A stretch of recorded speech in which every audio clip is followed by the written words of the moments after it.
Good evening again to you, and I'm so excited.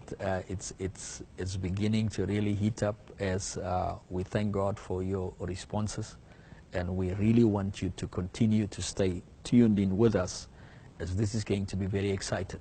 I started off, and I'm dealing with the splitting of the covenants.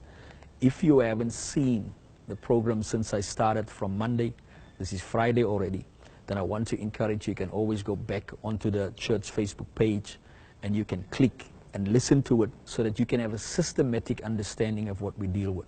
We were telling you last week that we are dealing with intense theological material for now, as we're laying a foundation, and we will be able to build on that foundation effectively. You will see we'll be able to touch on any topic that pertains to the grace gospel.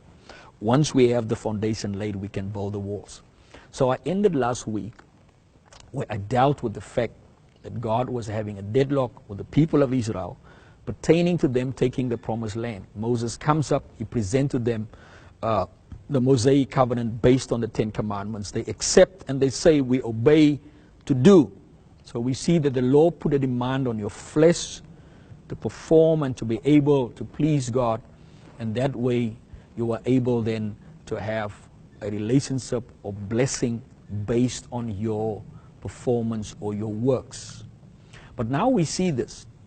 We have two things now. We have God bringing a corrective measure through the Abrahamic covenant in Genesis 12 based on the unbelief that Adam fell in the book of Genesis chapter 2. We then see that Adam fell into unbelief. God corrected it by allowing Abram to accept the covenant where he must simply believe and the covenant is activated. So now we have, in addition to what God has put in Genesis 12, Israel has now accepted the covenant that Moses put before them, that I call an interim covenant. Because remember, the Abrahamic covenant was all-inclusive. The Mosaic covenant, God says specifically, I give this covenant, or I make this covenant with you, Moses, and with Israel. No Gentile nation was involved in that covenant. So now we see that Jesus had to come and he had to deal with two things. He had to deal with our sin. But if Jesus only dealt with our sin and did not deal with the law, it would leave us with a monkey on our backs. Because in essence, the Bible says it is the law that increases the trespass. Paul says, I would not have known sin if it was not for the law. Paul says, I was alive once apart from the law. The law came, sin revived in me, and I died. So the law brings revival, but not a revival of holiness, a revival of sin, because the law increased the desire for sin. So let me say this again.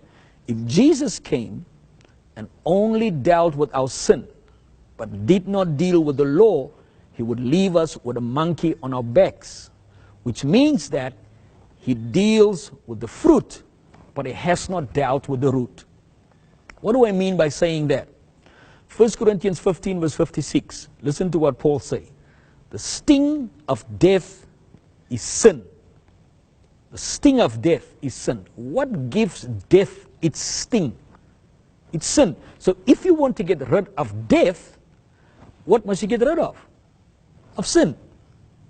The next line says, and the power of sin is the law. He does not say is in the law. He says, and the power of sin. 1 Corinthians 15:56.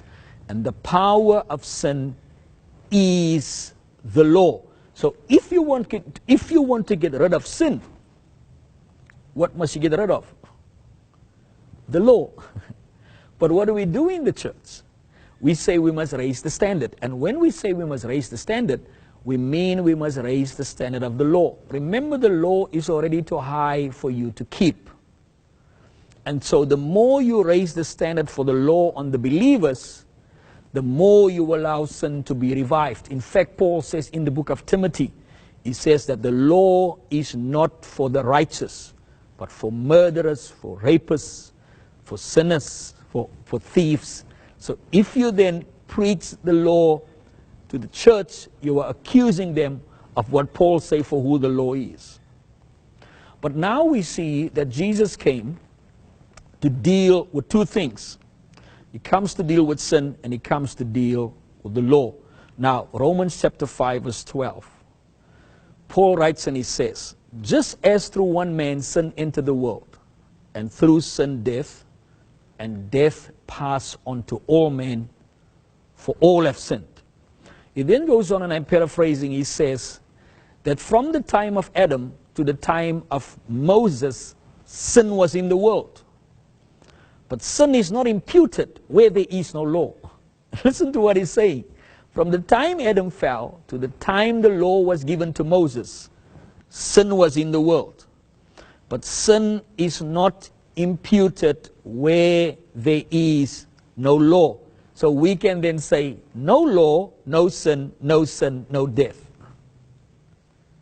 So let's look at this now. As through one man sin entered the world, through sin death, death passed on to all men, for all have sinned.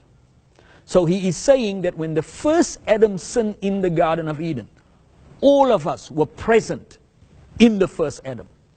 If you and I were not present in the first Adam, it then means that we would be born angels.